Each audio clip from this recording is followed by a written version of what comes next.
El mundo no se detiene y la transformación sostenible tampoco. Bienvenidos a la 5ª temporada de Inercia Podcast, el espacio donde los conceptos sobre sostenibilidad dejan de ser teoría para convertirse en acción. Soy Paulina Macías y en esta entrega profundizamos en la ruta de los líderes que están regenerando el presente para asegurar el futuro. El equipo crece, les traemos nuevas voces, desafíos complejos y soluciones reales, nuevas perspectivas y la misma ambición de transformar industrias, porque recuerda, el impacto genera movimiento, solo hay que iniciarlo. Bienvenidos a un episodio más de Inercia Podcast. Estamos ya arrancando la 5ª temporada de este proyecto que empezó hace 3 años con el objetivo de traerles historias de sostenibilidad corporativa que están cambiando el rumbo de la sociedad y los negocios en nuestro país. Y estoy muy contenta hoy de poder estar con Jordi. Jordi Cueto es gerente global de sostenibilidad en Coca-Cola FEMSA. Y pues nos estás regalando un ratito en tu agenda que de verdad no sabes cómo aprecio, porque eres una persona que admiro un montón y que me encantaría que muchas más personas escuchen tu manera de pensar y de llevar a la acción todas las estrategias que están bajo tu mandato. Entonces, gracias, Jordi, por estar aquí hoy conmigo. Muchas gracias a ustedes por invitarme. Normalmente arrancamos el podcast con un icebreaker que no les comparto, porque la idea es que sea un poco la reacción en el momento. Pero, nosotros nos conocemos hace no tanto, pero la realidad es que yo siento que un poco la manera en cómo nos conocimos hizo que se entablara una amistad, pero también algo que yo siento mucho es como una mentoría constante de tu parte. Y mi pregunta de rompehielos es, ¿qué rol juegas tú? ¿Qué rol sientes, más bien, que juegan los mentores en este mundo y en esta carrera profesional que elegimos, ¿no? ¿Qué tan relevante es tener justo mentores en carreras en sostenibilidad? Mira, yo creo que la sostenibilidad es un tema muy amplio, muy complejo. No solo son, tradicionalmente, ¿sabes? El ESG, ambiental, social, gobernanza, pero cuando te empiezas a meter al detalle, pues si no sabes algo de economía y cómo se comporta la gente o los mercados o el dinero o otros temas. Si no sabes cómo van los procesos y sistemas, pero si olvidas la parte humana, por ejemplo, y la parte emocional, si no vas conectando y entendiendo todo lo que hay, realmente el impacto de sostenibilidad no se puede tan fuerte. Hace poco estaba hablando con un amigo, tenía un dilema con una compañera de trabajo porque prácticamente estaban viendo si para un evento, una actividad de voluntariado que hicieron, cuantificaban todo el impacto de la actividad, es decir, era un tema de eliminar residuos y que eso fueran a compostaje y eso reduce emisiones. Uh-huh. Entonces dijeron, oye, si calculamos eso vamos a tener un impacto bastante positivo, pero si le meto que el transporte y la comida de los voluntariados y la planeación y todo, tal vez el impacto no va a ser tan bueno o hasta negativo. Entonces sí, técnicamente tal vez, pero la otra persona le decía, es que importa más que la gente participe, que esté actuando, que se esté moviendo y que esté pues muy involucrada en todos estos temas. Y a veces el impacto real no es que esa actividad en sí redujo emisiones, pero es el impacto que tiene en la gente. ¿Cómo se relaciona todo esto que parece que no tiene que ver, pero con lo que me preguntas? Creo que el tema de mentoring, yo no lo veo tanto como un mentoring, digamos, de arriba hacia abajo. Creo que es un tema de hacer redes. Uh-huh. Hemos coincidido en muchos espacios, en muchos foros y muchos comités de sostenibilidad de distintos lados. Y creo que algo muy importante es cómo logramos hacer estas conexiones y estas redes. Porque la realidad es que incluso 2 personas con la misma formación no traen la misma experiencia, no traen el mismo conocimiento, no conocen lo mismo de las industrias o las ONGs o la parte pública. Y los retos de sostenibilidad son tan grandes que necesitamos tener ese apoyo, esa red y esas conexiones entre todos. Y entre todos vamos aprendiendo pues unos de otros, de lo que hacemos, de lo que trabajamos, de lo que conocemos, de lo que nos ha gustado, de lo que nos ha costado trabajo. Y creo que ese es el verdadero valor de pues, crear todas estas redes y conexiones. Y creo que además de la parte técnica y rebotar de vez en cuando ciertos retos más específicos, metodologías y tal, hasta de vez en cuando echarse una risita y sí ayuda. Y un apapacho oye, no puede ser, ¿no? Pero sí, totalmente de acuerdo contigo. Creo que son redes y son bien relevantes.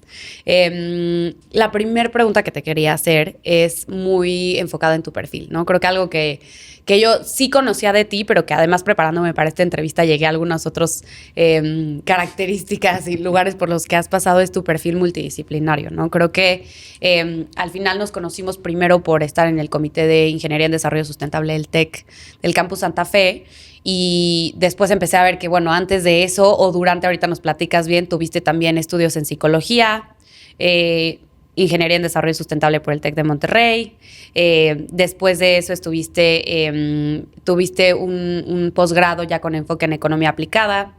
Y después uno en London School of Economics también en Managerial Finance. Entonces, bueno, un perfil, la verdad, súper interesante y que además a mí me encanta ver cómo te fuiste metiendo hacia diferentes ámbitos que deberían de ser impactados por la sostenibilidad bien ejecutada, como es la economía y la perspectiva también financiera. Y tal cual mi pregunta es, ¿cómo sientes tú que esta formación, estas competencias te ayudan pues también a transmitir la relevancia de la sostenibilidad a perfiles de liderazgo en las diferentes empresas que has estado? Algo de mí es que me gusta aprender. Soy muy ñoño, muy aplicado a veces y me gusta entender un poco de todo. Por eso, o sea, yo no me podía decidir si quería ser psicólogo o si quería ser ingeniero y entonces dije, voy a intentar estudiar las dos. Lo logré un rato. Me eché casi 6 semestres de psicología, me lo eché a distancia mientras estaba estudiando la ingeniería. Empecé a trabajar y estaba con temas extracurriculares y temas de grupos estudiantiles en la universidad y todo, y fue cuando dije, no puedo con todo. Entonces dejé la carrera de psicología, pero bastante avanzada, y de ahí sigo leyendo y me gusta mucho eso. Acabé la de ingeniería y de ahí, empecé a trabajar en Coca-Cola FEMSA. Luego me salí unos años y ahorita pues regresé y sigo acá, pero empecé a trabajar en temas de comunicación como recién graduado de ingeniería. Entonces yo dije, ¿qué es esto? O sea, esto no tiene que ver con lo que estudié, es una cosa totalmente diferente. Me metí a estudiar un diplomado de comunicación corporativa justo para entender estos temas. Acabé eventualmente llevando mi carrera varios años por ahí y en el Inter estudiando temas de negocios o de sistemas complejos o de biología o sea, de lo que se te ocurra. Me gusta mucho aprender y ver esto. Algo que yo creo que la sostenibilidad necesitamos muchos perfiles. Necesitamos perfiles muy, muy técnicos y muy especializados. Yo no soy uno de esos. Tal vez sí en sostenibilidad corporativa, pero yo me he ido más por ser un generalista que por ser un especialista. Pero a mí me toca trabajar con mucha gente en la compañía donde estoy que está muy ligada a temas técnicos. O sea, hay una persona que es experta, ella es experta en agua. Tenemos otro que es experto en energía. Tenemos una persona experta en riesgos corporativos. O tenemos el equipo de finanzas, tenemos los de diversidad e inclusión, el equipo de derechos humanos. Y la verdad es que cada quien aporta algo pues muy sólido a todo esto. Y a mí me toca estar un poco como en el medio como de torre de control, lo dice mi jefa a veces, de ver cómo estas cosas se van conectando. Pero la realidad es que si yo no tuviera pues una base relativamente sólida, suficiente para entender qué pasa por un lado, qué pasa por otro y cómo esas cosas se van moviendo, interactuando, sería difícil verlo desde este punto de la sostenibilidad corporativa. ¿Cómo llegué a eso? Un profesor me dijo en la carrera, y tal vez si lo hubiera escuchado antes lo hubiera hecho más caso, pero dijo, es más fácil que aprendas en la carrera física y química a que lo aprendas después. Tal vez es más fácil en la vida aprender finanzas o temas de liderazgo o temas de gestión de gente, porque con tanta interacción que hay en el mundo en el que vivimos en esos temas, es muy fácil, pero no es como que cada día nos toca ver algo de termodinámica. Entonces, esas bases técnicas, yo dije, eso lo puedo aprender en la carrera, que no tan fácil lo voy a aprender después.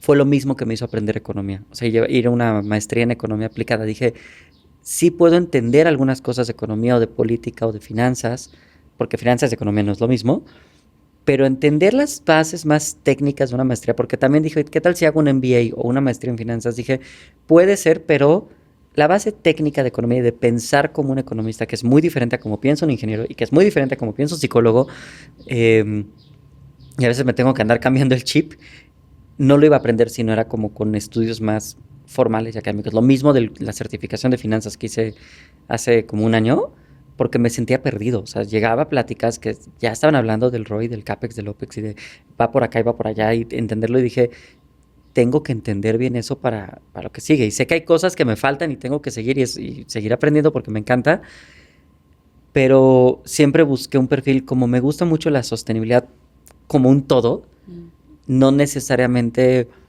como que alguna vez me preguntaron que cuál es tu causa, o sea, tú estás más por el cambio climático o por los temas de género o por los derechos humanos o por el desarrollo social y económico, o sea, un poco como que en algún momento pensé mucho tal vez el cambio climático, siempre ha sido un tema muy fuerte. Pero luego dije, a veces sí, me encanta la naturaleza, me encantan los animales, son cosas que también me gustan mucho. Entonces dije, bueno, tal vez la biodiversidad, pero también me encanta la parte humana y el comportamiento y estos temas. Entonces me fui por otro lado y luego el empoderamiento económico y como que eventualmente me di cuenta que ninguna y todas, y eso se refleja pues en lo que he hecho, porque si fuera solo una, me hubiera mega especializado. Y hay miles de oportunidades laborales y académicas y trabajo y necesidades, o sea, hay un camino increíble para quienes van por allá. En mi caso me gusta la sostenibilidad, me gusta mucho la parte de negocios también, entonces como que por ahí fui enfocando la sostenibilidad corporativa y siempre como que es un poco prueba y error. Voy avanzando en lo que voy trabajando, voy avanzando en lo que estamos haciendo. Este año, el último año, pues mucho trabajo por las normas de información financiera que traen muchas implicaciones legales y financieras. Entonces me tuve que meter más a la parte financiera y legal y normativa de estos temas que en otros años tal vez no me hubiera metido. En otros años tal vez el reto hubiera sido entiende cómo calcular una huella de carbono con el GHG Protocol y lo que sea. Pero realmente acá fue más cómo le hago para pues, prepararme. Y la realidad es que conforme va avanzando la sostenibilidad, pues nos tenemos que adaptar y entender y evolucionar para eso. Y ahí es donde voy diciendo, bueno, ahorita no le sé a esto, a ver, me leo un libro, escucho un podcast, leo un artículo, o si ya de plano siento que es algo más fuerte, pues ya me meto tal vez a algún curso o algo por el estilo. Entonces, como que una mezcla de todo eso me ha llevado a este perfil como multidisciplinario, yo lo digo medio generalista, pero es un poco poder agarrar un poco de todo, porque sí, la realidad es que, o sea, yo en un día puedo tener en la mañana una reunión técnica de agua y luego un tema de gestión de riesgos climáticos y luego me salto una reunión para hablar de temas de derechos humanos y luego de bienestar de empleados. Entonces, si no supiera algo de cada uno de esos, no puedo ejercer el rol que traigo bien de la mano de todos los expertos que están en estas cosas. Claro. No, y creo que de ahí retomaría un par de cosas que decías, ¿no? Por un lado, lo cambiante que es el entorno de sostenibilidad. Creo que de que tú te graduaste y estudiaste Ingeniería en Desarrollo Sustentable a este punto, mucho de lo que era voluntario hoy ya es un ejercicio de cumplimiento, ya es regulatorio, ya está totalmente alineado a normas de información financiera. Antes era, pues, y si quieres, y tu informe de buenas acciones del año, y todo ha ido cambiando el nivel de exigencia de rigor, y por ende, pues, el conocimiento que se requiere de un perfil que se dedica específicamente a este tema, ¿no? Y que lidera una empresa, esa parte de la estrategia como te ha tocado en diferentes organizaciones.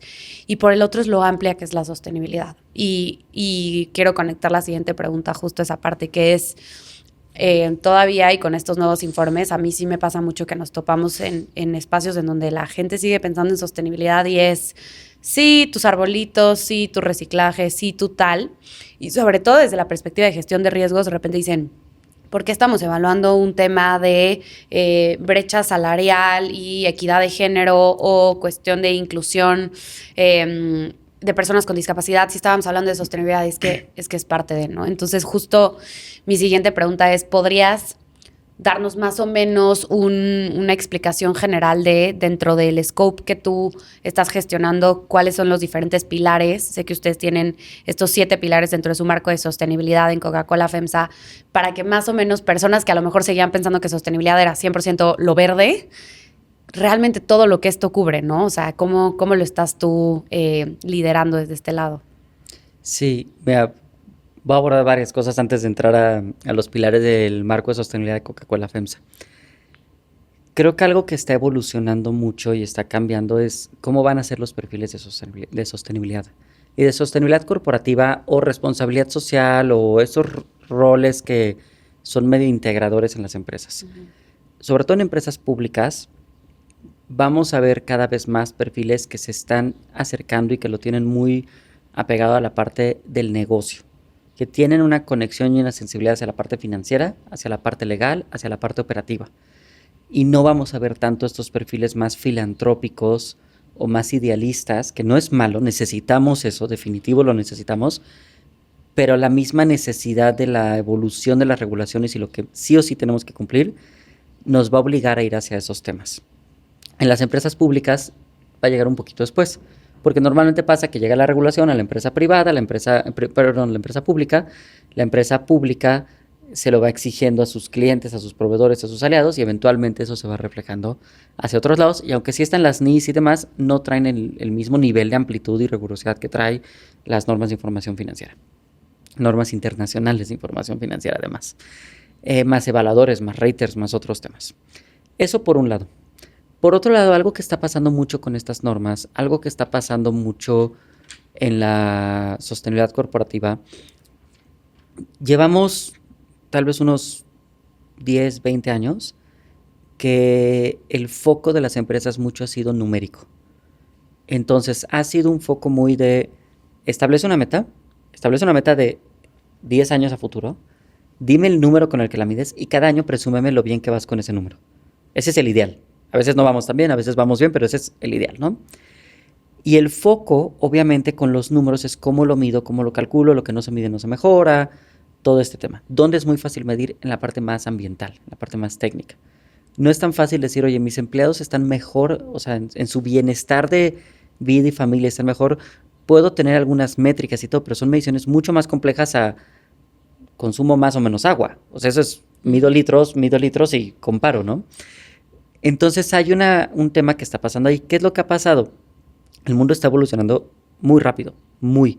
Los temas económicos, los temas geopolíticos, desde la pandemia y más adelante se han acelerado mucho.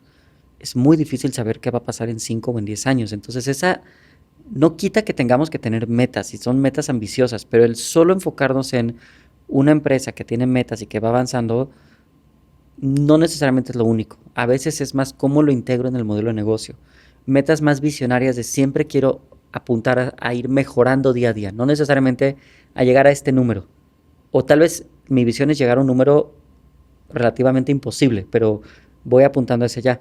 Y eso va a cambiar un poco la dinámica de cómo las empresas se van enfocando en esto. Si eso va cambiando y vas metiendo otras métricas, otras formas de medir, también ha avanzado mucho la forma de medir e integrar y hay nuevas metodologías, el foco ambiental pues puede perder un poquito de peso. ¿Qué pasa con lo ambiental también? Es donde es más fácil ver el dinero. Es muy sencillo. Tienes materias primas, haces producto, lo eficientizas, usas menos materia prima, te ahorras una lana. Entonces es muy fácil ver el beneficio directo al negocio.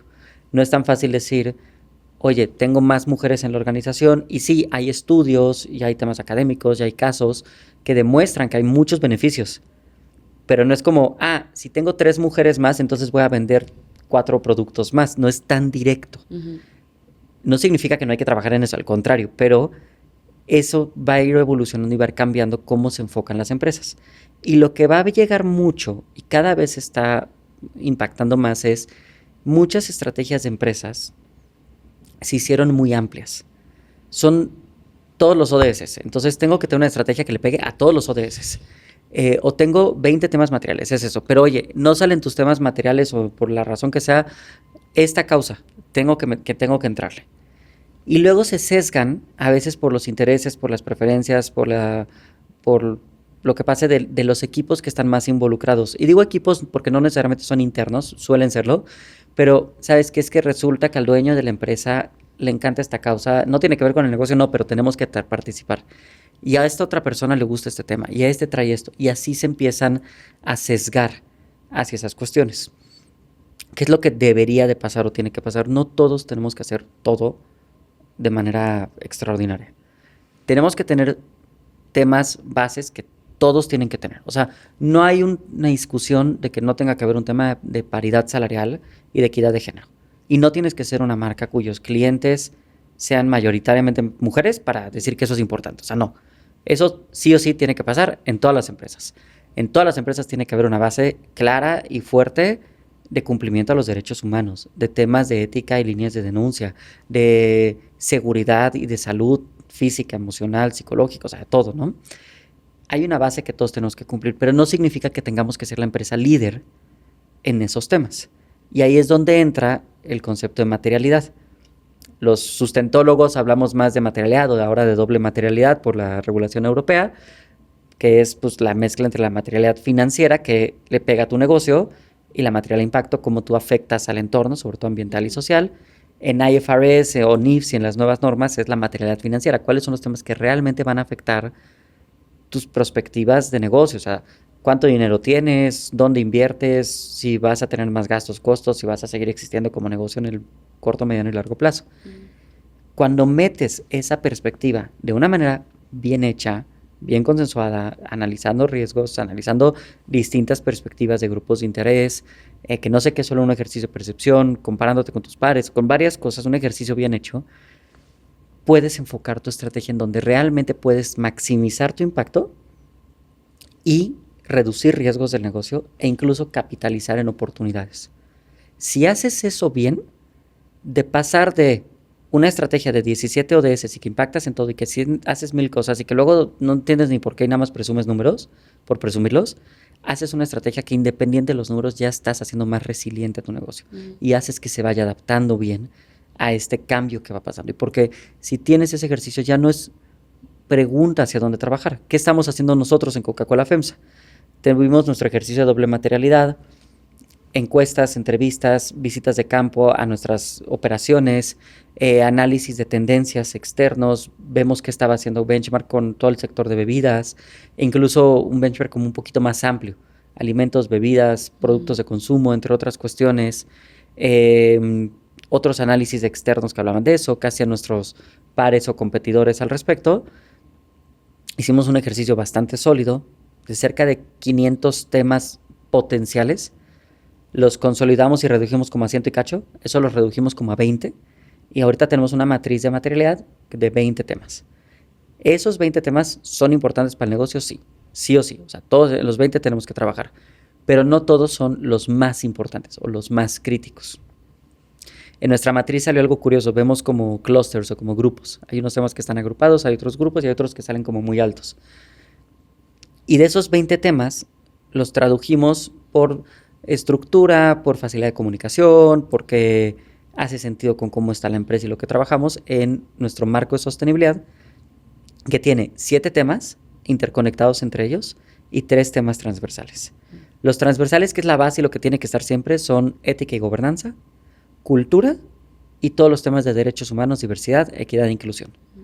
Y los 7 pilares que tenemos, que no se clasifican como ambiental o social, porque la realidad es que lo social es ambiental y viceversa, son los temas de agua, desde eficiencia o reabastecimiento de agua hasta acceso al agua en las comunidades, todos los temas de empaques y economía circular. Vendemos bebidas embotelladas, entonces esos 2 temas sin duda son prioridades y va en toda la cadena de valor. Toda la parte de acción climática, tanto mitigación como adaptación, prepararnos para las consecuencias del cambio climático y hacer nuestra parte para reducir nuestras emisiones en los 3 alcances. Portafolio de productos, cómo se ligan los temas de nuestro portafolio de productos, calidad, mercadotecnia, opciones saludables, entre otras cuestiones, abastecimiento sostenible, descarbonización y trabajo con proveedores en temas ambientales, pero también derechos humanos, desarrollo social, toda la parte de proveeduría, bienestar integral de empleados y de sus familias, todo lo que hacemos para que los empleados estén bien. Y hay bases, va a sonar muy obvio, ¿no? Pero hay bases que a veces no se entienden, pero parte de la sostenibilidad es asegurar que pagamos de manera competitiva y a tiempo. Y ya hasta el otro extremo es que demos apoyo psicológico, que tengamos programas de salud y desarrollo, temas de capacitación, asegurar que sea gente que crezca y se desarrolle en la carrera desde jóvenes hasta... O sea, hay gente que tiene en la empresa 20, 30 años. Yo estaba en la empresa, me salí por una oportunidad laboral y la realidad es que siempre quise regresar y ahorita sigo acá. Entonces, realmente es todo ese bienestar integral. Y finalmente, desarrollo comunitario. Y todo lo tenemos como un circulito. Incluso gráficamente se van conectando los temas entre sí. Porque en agua, pues me impacta en la parte comunitaria. Y en la parte comunitaria me va a afectar en otros temas. Reducir el tamaño de nuestros empaques, hacer las botellas, por ejemplo, la botella de Ciel, hacerla más ligera, la tapita más corta, nos ayuda a reducir resina y nos ayuda a evitar que haya toneladas de plástico, miles de toneladas o millones de toneladas que se ponen en el mercado. Pero al mismo tiempo ayuda a reducir nuestra huella de carbono. Entonces se van conectando los temas entre sí, eso lo tenemos que trabajar con los proveedores. Para hacer eso bien necesitamos gente experta, capacitada, comprometida. Entonces se va un poco conectando todo, pero buscamos enfocar los esfuerzos de la compañía en los temas que realmente son más importantes tanto hacia adentro como hacia afuera. Y eso es lo que yo creo que tiene que ir pasando en las empresas. Ya no estamos en una época de todos hagan todo, todos contribuyan a todo. No significa enfócate en 3 cosas y lo demás olvídalo. Como digo, hay una base importante que hacer, pero tiene que haber este foco de realmente dónde puedo maximizar mi impacto. Y creo que lo estamos viendo con muchas marcas que desde su origen de modelo de negocio, estas como marcas más nuevas, muy sociales y demás, ya lo traen muy integrado y no se enfocan en todo. O sea, si ves estas marcas, por ejemplo, de moda, muy sociales, luego casi no las escuchas hablar de sus impactos o temas ambientales. Están muy enfocadas en eso, o de sus temas de gobernanza. Traen una causa muy bien hecha, con mucho impacto, y ahí se están enfocando, y está bien. Y tendrán una base que tienen que asegurar. O sea, no, tampoco tienen que estar contaminando, pero mientras cuiden todo, está bien. No tienen que ser la marca más ecológica y la marca más social y la marca más conectada con sus consumidores y además con todos los segmentos de consumidores. No se puede. Si se enfocan y lo maximizas, el impacto que puedes tener es increíble. Totalmente. Y creo que primero nos ayudas mucho a enmarcar todo lo que cae dentro de la sostenibilidad, ¿no? Que al final son muchas cosas y que tienen sentido, y creo que para mí de las maneras en las que más fácil lo he logrado de alguna manera comunicar también es la sostenibilidad de tu negocio en el tiempo, pues justo tiene que ver con que estés viendo en dónde están tus mayores impactos para mitigarlos, gestionarlos, pero también en dónde están las mayores oportunidades de lo que decías tú, ¿no? De estar a la vanguardia, de estar innovando, de estar entendiendo hacia dónde va el mercado, qué quiere tu consumidor, y ahí es en donde siento que pasa de ser un tema filantrópico, un tema asistencial, a ser un tema estratégico, ¿no? Del negocio.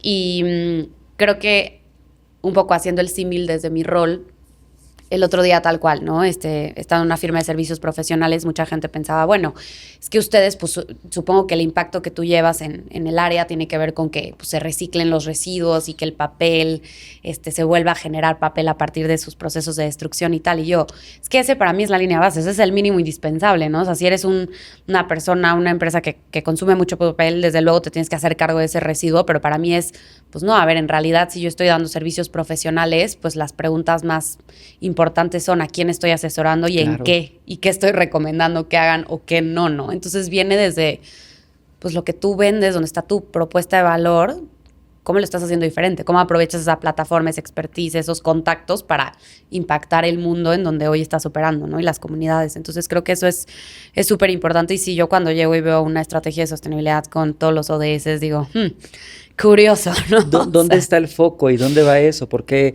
hay que ser coherentes, por eso la base tiene que estar ahí. Pero yo siempre lo pienso, por ejemplo, una agencia de publicidad o de marketing, ¿dónde están sus impactos?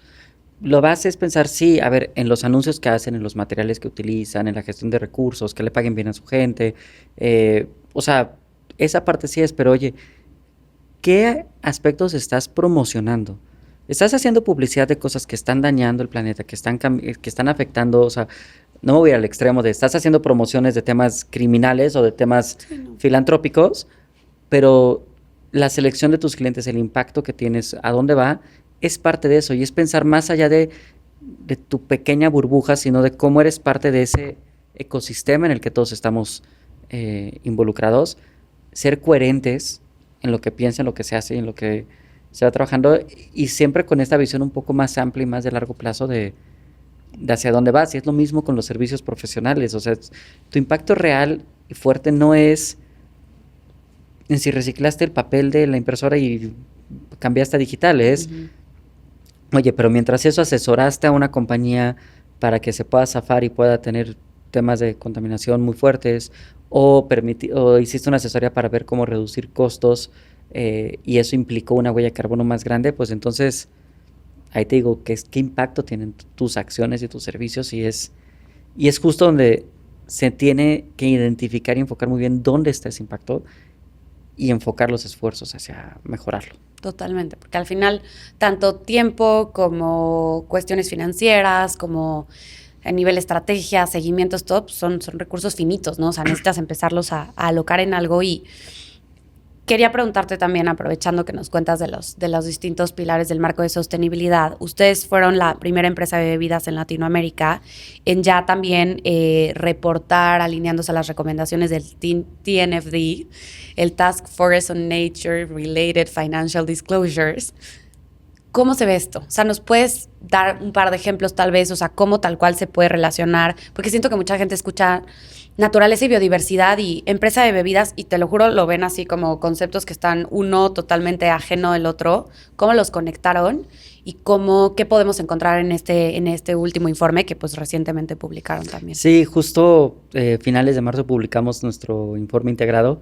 El informe, digo, como todos los años es GRI, SASB, ODS, entre varios temas. Es un informe que mezcla todos los temas financieros y de sostenibilidad en un solo documento. Pero además hicimos por primera vez nuestro informe de las NIFs y el informe de TNFD. Y el informe de TNFD nos volvemos un TNFD adopter, que eso implica que pues, estamos utilizando el marco para reportar. Somos la primera empresa fuera de Japón de bebidas no alcohólicas del sector, lo cual nos hace la primera de México, de Latam, de América, entre otros lados. La verdad está increíble eso. Hay otras empresas en México, somos la segunda alimentos y bebidas, la primera es Cerdes y hay otras, somos la octava en el país, pero es un marco que apenas se está desarrollando. Pero viene rápido, porque en octubre de este año el marco de IFRS va a sacar nuevas recomendaciones de regulación de cómo incorporar esto. Y eso va a implicar que cuando saquen algo ya y se haga obligatorio, todas las empresas públicas en México van a tener que incorporar los temas de naturaleza y biodiversidad en su reporteo por las regulaciones de la CNBV. ¿Qué es lo que hace TNFD? TNFD te da 14 recomendaciones. Te permite reportar con solo 1, 2 o 3 recomendaciones o lo que tú quieras. Nosotros nos fuimos por las 14. Y es muy similar al marco del TCFD, que ahora es el que se incorpora en IFRS de cambio climático, pero de biodiversidad. O sea, te pide hablar de gobernanza, te pide hablar de estrategia, te pide hablar de riesgos y oportunidades y te pide hablar de metas y métricas, en este caso relacionadas con naturaleza y biodiversidad. Y, como lo dice el nombre, es en conexión con la parte financiera, lo cual implica pues una perspectiva de materialidad, que realmente es importante y va a afectar tu negocio, de todos los temas de naturaleza y biodiversidad. ¿Cómo se ve esto? Normalmente cuando hablamos en casi todos los temas de sostenibilidad se habla mucho de riesgos y oportunidades. Aquí meten otros dos conceptos, que son las dependencias y los impactos. Y se refiere a qué dependencias tengo yo de la naturaleza. Yo hago bebidas, entonces yo necesito agua. Suena muy obvio. Cuando empiezo a pensarlo desde la perspectiva de naturaleza va un poquito más allá. Yo necesito agua, pero yo necesito que el agua esté limpia, idealmente, porque si no la tengo que tratar y eso me implica más procesos y más costo. Que esté disponible en suficiente cantidad. Yo necesito otras materias primas. Necesito tal vez azúcar, por ejemplo, o frutas o otros temas para todos los sabores de las bebidas. Tal vez necesito otros servicios ecosistémicos más indirectos. Necesito que haya un aire limpio, que haya en las comunidades ciertos temas que vayan a procesar residuos orgánicos. O sea, hay muchas cosas que la naturaleza nos da y la que busca las dependencias es entender de qué dependo y qué necesito. Y la segunda parte son los impactos, cómo lo que yo hago y mis actividades generan impactos en la naturaleza. Normalmente trae un tema más de impacto que genere algún daño o genere un beneficio. Esas dependencias e impactos se convierten eventualmente en riesgos y oportunidades, dependiendo de lo que haces. Lo que nosotros hicimos es que hicimos un análisis cualitativo de todas nuestras ubicaciones, o sea, cada planta y centro de distribución son más de 300 sitios. Analizamos uno por uno con una herramienta que se llama Encore, de nuestra consultora que nos ayudó, RM, nos ayudaron bastante en este proceso, y se analizó cada uno de nuestras plantas y centros de distribución para entender dependencias, impactos, riesgos, oportunidades, por dónde estábamos viendo eso. Se fueron filtrando para una muestra para entender cómo se iba viendo con distintas características de estos sitios y analizamos todo eso. Y además a nivel sectorial analizamos toda nuestra cadena de valor, tanto aguas arriba como aguas abajo. ¿Qué fue lo que encontramos? No es tan poco evidente, al contrario, creo que fue muy obvio los resultados, pero con una perspectiva diferente, y creo que ese es uno de los grandes aprendizajes. Los temas de naturaleza y biodiversidad ya están muy conectados con el negocio. No es como que ahora tenemos que hacer una nueva estrategia, sino que estamos metiendo una nueva perspectiva de cosas que ya teníamos. De manera muy sencilla, aguas arriba, lo que nosotros estamos viendo que más impacto hay son los temas de agricultura, principalmente en azúcar y en jarabe de maíz, que son de los insumos que más compramos por la naturaleza de nuestros productos, y todos los temas de agricultura que pueden llegar a impactar ahí y de los que dependemos para generar esos productos y los impactos que ese procesamiento hay de parte de nuestros proveedores. En nuestras operaciones, prácticamente el tema es agua y en nuestras plantas. Nosotros tenemos muchas estrategias de disminución de residuos.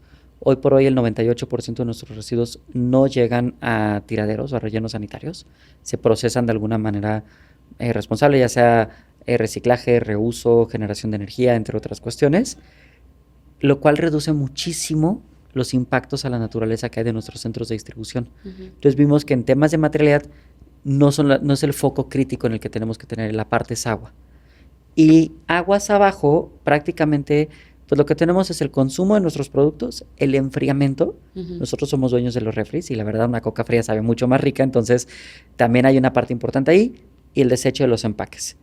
¿Dónde está el tema de naturaleza y biodiversidad? En los empaques, y sobre todo en los empaques que no lleguen a reciclarse y que no se desechen, digamos, de manera adecuada.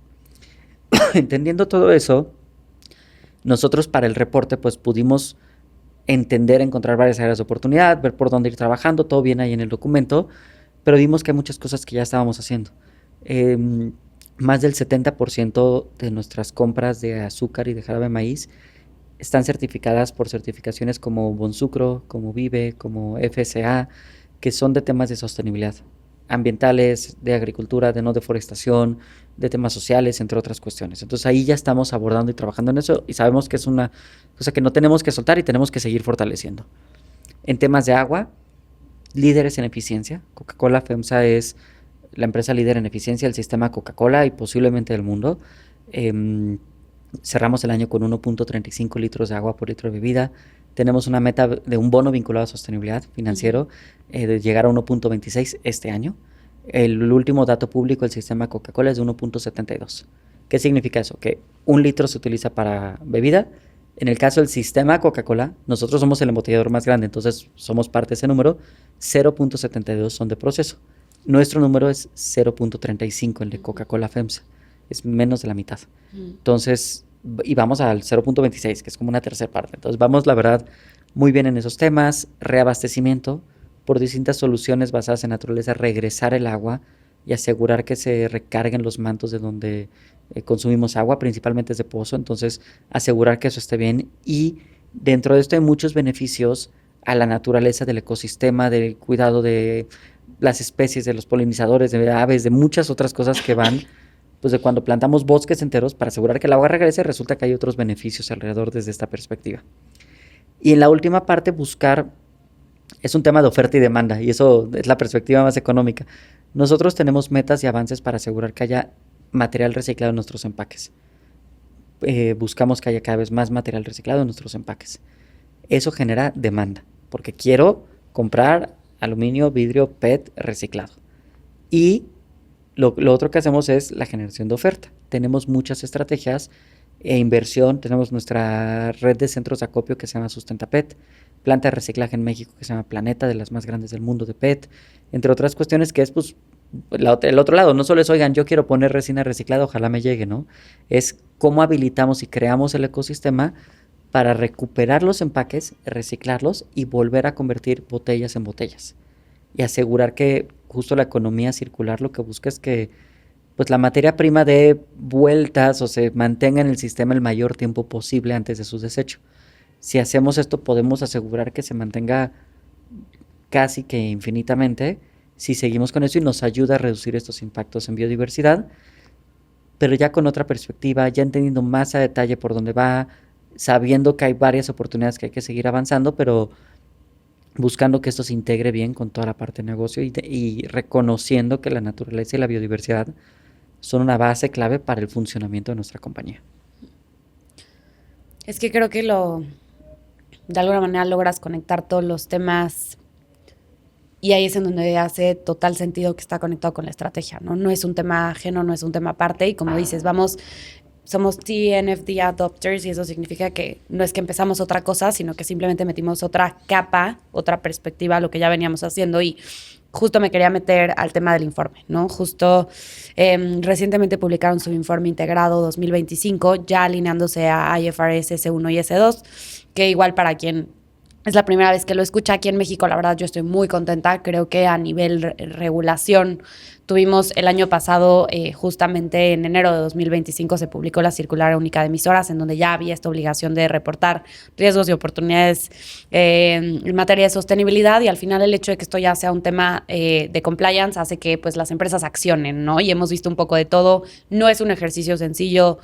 Bien hecho, tendría que tomar bastantes meses, involucrar a prácticamente todas las áreas, a niveles directivos y demás, y ustedes, bueno, lo publicaron en tiempo y forma, utilizando lo mínimo en términos de alivios, con pues ya un aseguramiento por terceros. Entonces, primero, felicidades, y además lo lograste en 35 páginas, ¿no? 35, que creo que es un alivio, porque de verdad uno empieza a ver informes de sostenibilidad de 256 hojas y de verdad que, o sea, ya nada más de ver el número dices, híjole, mano, y en lo que vas entendiendo todos los datos que están ahí. Entonces, creo que es un gran trabajo.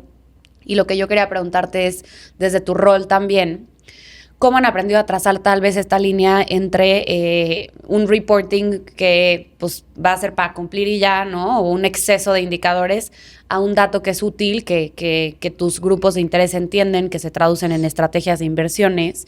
¿Y qué aprendizajes nos compartirías de este primer informe alineado a IFRS S1 y S2? Mira, nuestro informe integrado completo, no todo, no solo la parte de IFRS, son como 250 páginas. Uh-huh.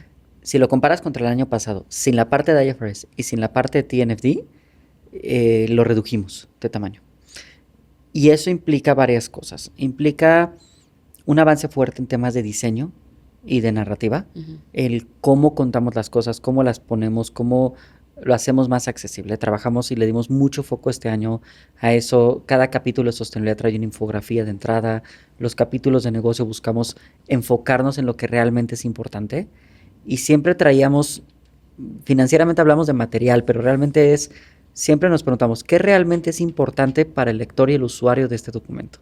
Y eso nos ayudó a optimizar y enfocar que todo el documento fuera muy completo. Una cosa que hacemos nosotros, no todas las empresas lo hacen así, son distintos modelos, es que integramos todo en un documento. Entonces, en un documento tienes nuestra tabla de indicadores, nuestro índice GRI, nuestro índice SASB, nuestro informe IFRS como un anexo, nuestro informe TNFD como otro anexo, más toda la estrategia de negocio, más la carta del CEO, más todo, en un solo documento.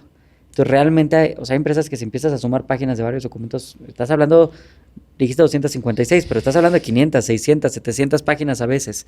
Entonces, realmente buscar, encontrar y pensar mucho qué es lo que realmente es importante. ¿Qué es lo que nosotros consideramos? Nosotros, como empresa que cotiza en México y como empresa que cotiza en Nueva York, estamos sujetos continuamente a muchos evaluadores y raters. El S&P CSA, el Morningstar Sustainalytics, MSCI, ISS-ESG, FTSE, Bloomberg, CDP, etcétera. Son un montón. Siempre tenemos una perspectiva de qué nos están pidiendo. Entonces siempre vemos, oye, ¿cómo puedo hacer que a través de mi reporte de transparencia cumpla con la mayoría de lo que se pueda que nos piden estos distintos evaluadores? Que es una forma muy estructurada y muy fuerte para saber pues cómo vamos. Y nos ha ido bien. En el S&P tenemos 81 puntos sobre 100. Son 16 puntos más que hace 2 años, que es un crecimiento espectacular. Normalmente las empresas suben en promedio 3 a 5 puntos al año, a lo mucho, a veces son menos. Entonces, tener este crecimiento, la verdad, es una cosa increíble, y posicionarnos como la empresa de bebidas de mayor puntaje de América, y creo que una de las empresas con mayor puntaje, si no es la de mayor puntaje de la Bolsa Mexicana de Valores. Y eso es por el esfuerzo del informe, porque sabemos que el informe trae un foco muy importante para los evaluadores, que a la vez implica para los inversionistas. Tener una audiencia clara y un uso claro ayuda mucho. No quita que hay otras herramientas de comunicación, redes sociales, eventos, website, donde podemos profundizar y hablar de otros temas dependiendo de otra audiencia, otro grupo de interés, pero el informe lo enfocamos en eso. Y para los temas de IFRS, yo te diría una lección muy, muy valiosa que tomamos es que nosotros trabajamos con un grupo de trabajo, un task force, digamos, multidisciplinario de la empresa. Estaba finanzas, legal, los equipos de técnicos o de cadena de suministro, los equipos operativos, los equipos de sostenibilidad, por supuesto, relación con inversionistas, entre varias áreas más. Cada semana nos estamos juntando para entender y ver bien qué es lo que iba a ir en el informe de IFRS o de las NIF. Y dentro de este informe, algo que buscamos muchísimo, la misma norma te lo pide, es qué información realmente es material. No es solo qué riesgos y oportunidades son materiales y ya que termino que el riesgo es material, ahí te va toda la sopa, todo lo que estoy haciendo. No. Realmente qué información es material y si es crítica para la toma de decisiones. Lo que dice la norma es la información material es aquella que si la omites o no la reportas, afecta cómo toman decisiones los usuarios principales, es decir, los inversionistas, sobre tu empresa. Si un inversionista va a tomar una decisión sobre nosotros, ¿qué información es la más crítica? Y cuando haces ese ejercicio muy consciente, te vas dando cuenta que hay muchas cosas que no son tan relevantes, que no son tan críticas y vas enfocando el informe en lo que realmente es material. Nuestros auditores de EY fueron muy críticos en decirnos esto es material o no, por dónde va, y nos ayudaron mucho en esta evaluación de que el documento estuviera bien, y más el trabajo muy anticipado, multidisciplinario interno, pues nos ayudó a llegar a esto. Solo tomamos un alivio de comparabilidad porque no había de otra. Un alivio de transición, perdón, que es el de comparabilidad, que es que te compares contra el informe del año pasado, pero si es el primer año no hay otra. Fuera de eso, publicamos a la par que estados financieros, todos los riesgos de sostenibilidad y clima, verificado de manera voluntaria, con un alcance limitado, todos los datos que piden, hasta las emisiones de alcance 3. Es un informe, la verdad, bastante completo. Nos dio esta oportunidad de hacerlo con diseño para que quedara algo muy bonito y muy accesible, porque al final el foco no es cumplir con la bolsa o con la Comisión Nacional Bancaria de Valores. El foco es darle buena información al inversionista que toma decisiones sobre nuestro negocio. Y eso fue lo que buscamos de manera continua en este documento. Creo que lo logramos. Hemos recibido buenos comentarios y si alguien más tiene comentarios, siempre más que bienvenidos, pero la verdad estamos muy orgullosos de este trabajo, de las primeras empresas en el país en publicarlo y a nivel global, porque México es el primer país que lo pide, y siempre justo buscando cómo doy la información que realmente se necesita y ya en el informe integrado, en el documento completo, lo que necesito para mis evaluadores, para mis grupos de interés, para otros, es un informe multiaudiencia.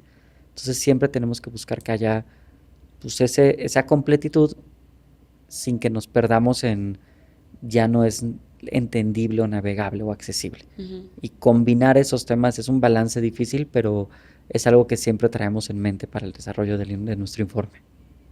No, y yo siento que la verdad lo lograron de una forma que es súper admirable, sobre todo por el tamaño de empresa, pero se lo tomaron en serio. O sea, yo siento que desde el primer momento en que empecé a rebotar contigo este tema, creo que algo que yo identificaba mucho es Coca-Cola FEMSA se lo está tomando en serio, con el rigor que se tomaría en cualquier otra cosa. Y siento que pues hay muchas empresas emisoras en el país que no necesariamente lo vieron con ese enfoque, ¿no? Que fue un tema de, bueno, ya al final lo vemos, al final lo resolvemos y se va a reflejar. Creo que al final los resultados hablarán por sí solos en qué tan material, qué tan útil, qué tan amigable, qué tanto realmente comunique y dé al inversionista la información que requiere de la empresa.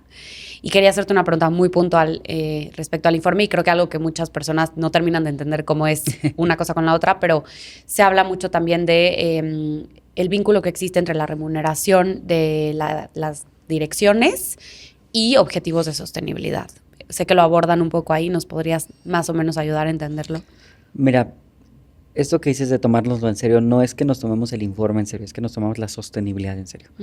Es algo que viene de la base de las dos compañías de las que somos parte, FEMSA y Coca-Cola Company, que por más de 100, 130 años han estado muy comprometidas con el desarrollo económico ambiental, con la generación de valor y con realmente tener un impacto positivo en el mundo.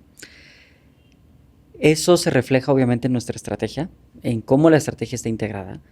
Todo nuestro proceso de riesgos y oportunidades del negocio, de gestión de riesgos y controles, trae integral la sostenibilidad, pero en todo el proceso. Entonces, los riesgos están clasificados si son o no de sostenibilidad, y los que son de sostenibilidad son los que vamos reportando, pero como un proceso integrado. Y la forma en la que vemos que esto se refleja también es en los objetivos de nuestro equipo directivo, desde el CEO, sus reportes, y de ahí va cascadeando hacia toda la organización en temas de sostenibilidad, en temas de clima.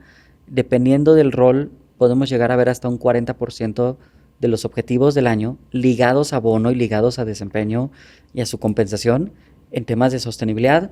Y en el caso del CEO es cerca del 25-28% más o menos.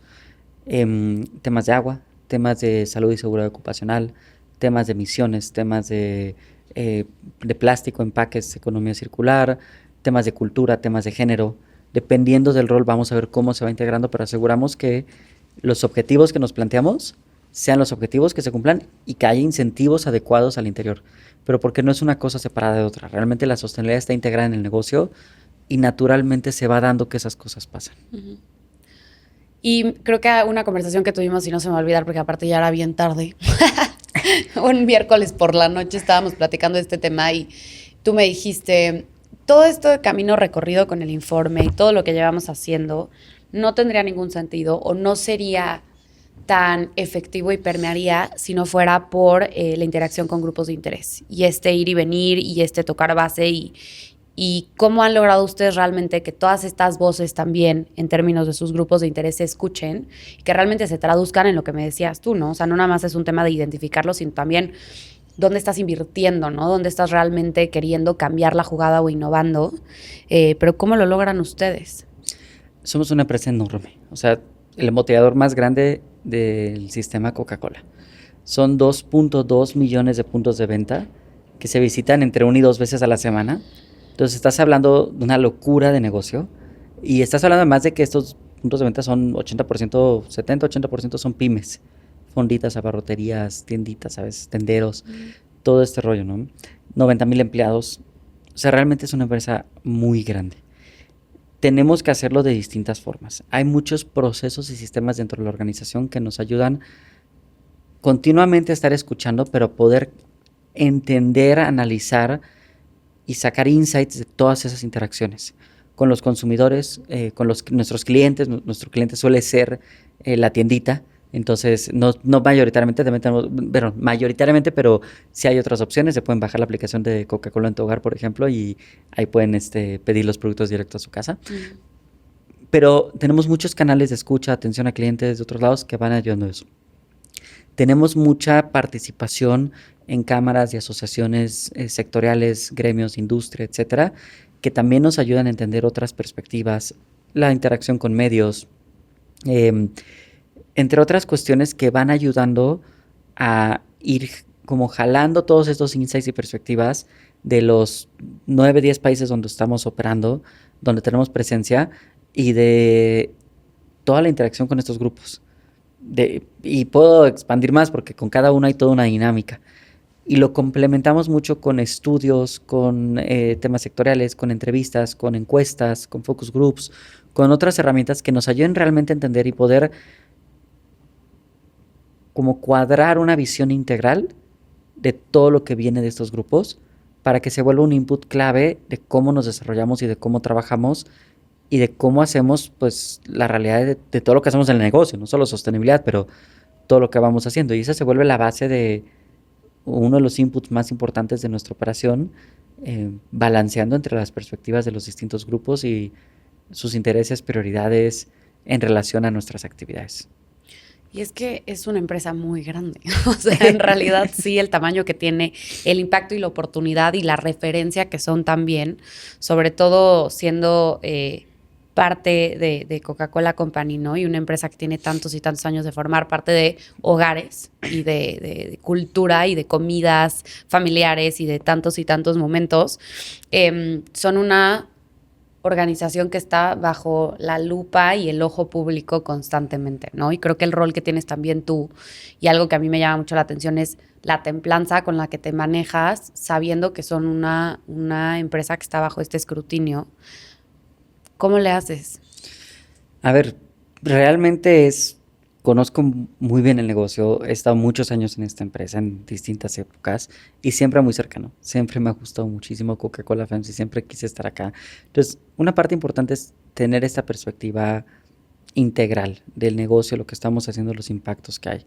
Obviamente, el mismo proceso del informe me hace cada año conocer más al negocio, a la empresa. Hacemos un proceso bastante robusto para tener las actualizaciones del año. No nada más es un track changes y ya, son entrevistas, son estudios, son análisis, son muchas cosas para tener un informe muy completo.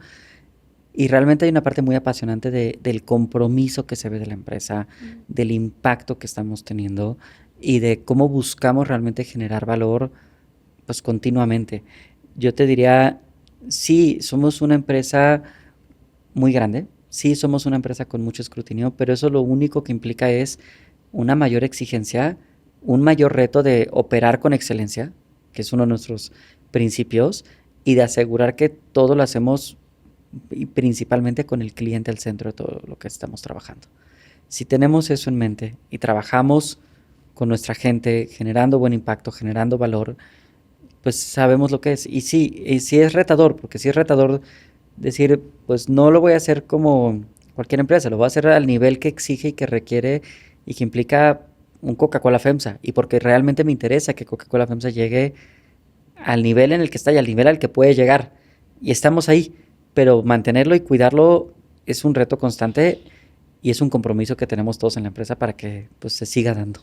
Claro, la responsabilidad con la que manejan todo va acorde con el tamaño y el impacto que pueden generar. Y sé que ahorita nos encontramos en un punto, a veces ya no sé qué tan sesgados estamos por vivir en este ecosistema, pero yo siento que sí estamos en un punto en donde el consumidor tiene una mayor exigencia y que el tema de la cero tolerancia al greenwashing, por un lado, me da gusto que las empresas sepan que un consumidor de a pie puede volver viral una situación que a lo mejor les gestione un riesgo. Por el otro lado, creo que no necesariamente hemos sido tan responsables con las redes sociales y lo que podemos generar sin tener muchos fundamentos a veces.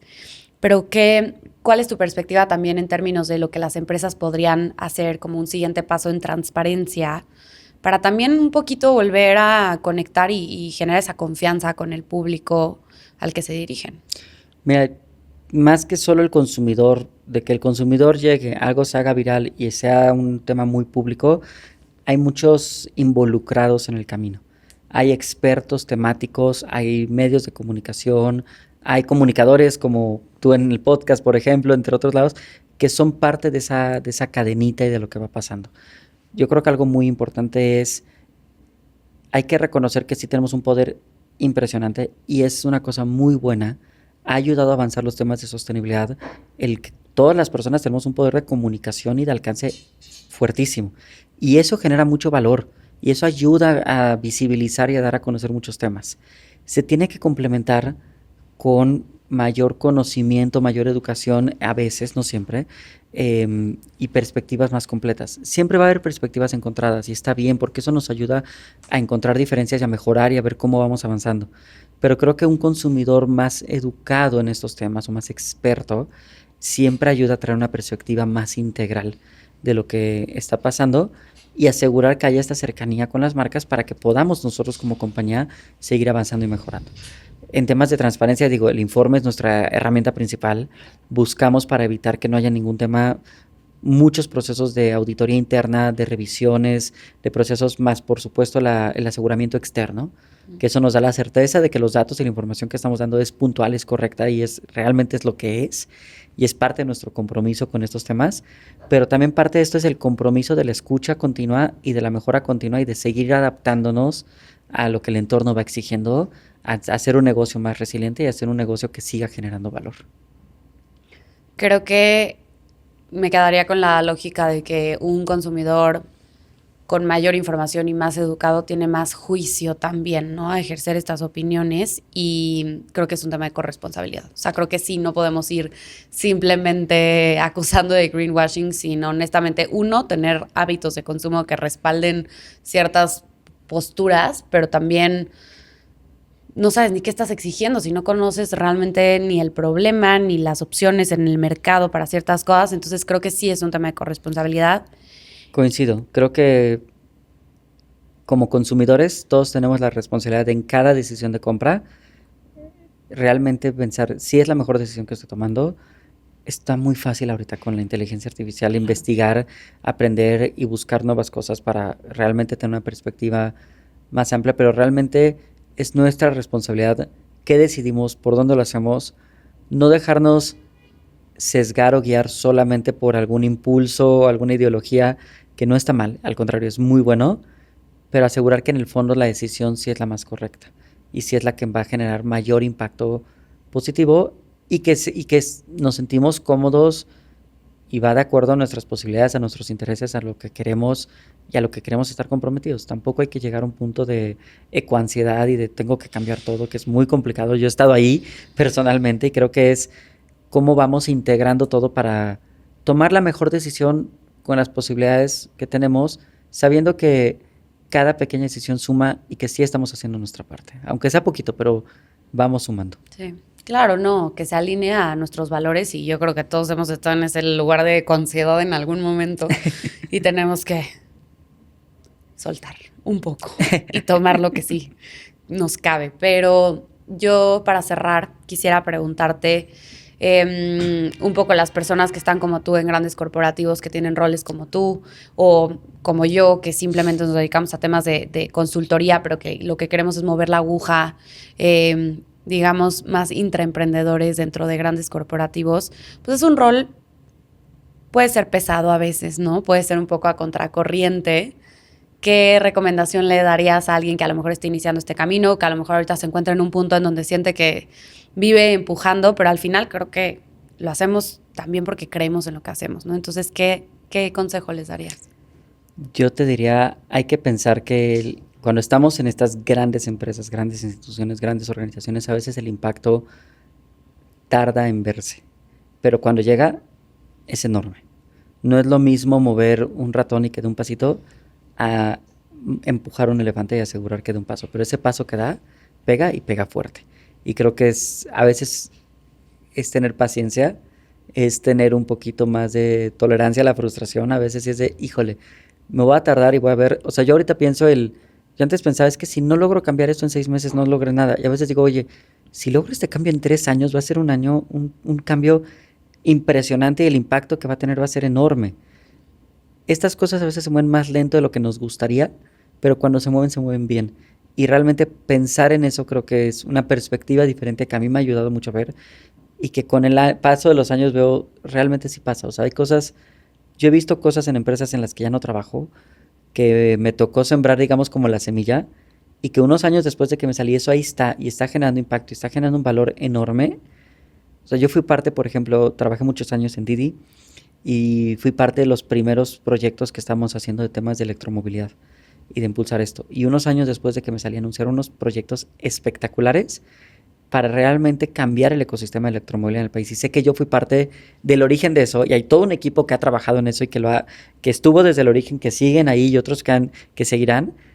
Entonces, cuando yo vi eso dije, wow, o sea, realmente lo que hice, que en el momento dije, me hubiera gustado más rápido, me hubiera gustado diferente, lo que sea, se hizo. Y está teniendo un impacto increíble.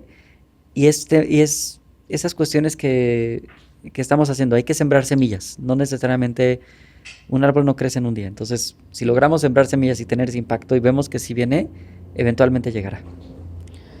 Jordi, pues gracias por este espacio, gracias por compartirnos tanto de tu recorrido y pues no me queda más que agradecerles también a ustedes por acompañarnos en otro episodio más y quédense para la 5ª temporada porque personas como Jordi que tienen muchísimo que compartir, muchísimo que dejarnos y muchísima inspiración por sembrarnos van a seguir viniendo en esta temporada. Entonces, pues mil gracias por tu tiempo, gracias por estar acá en Inercia Podcast. Muchísimas gracias.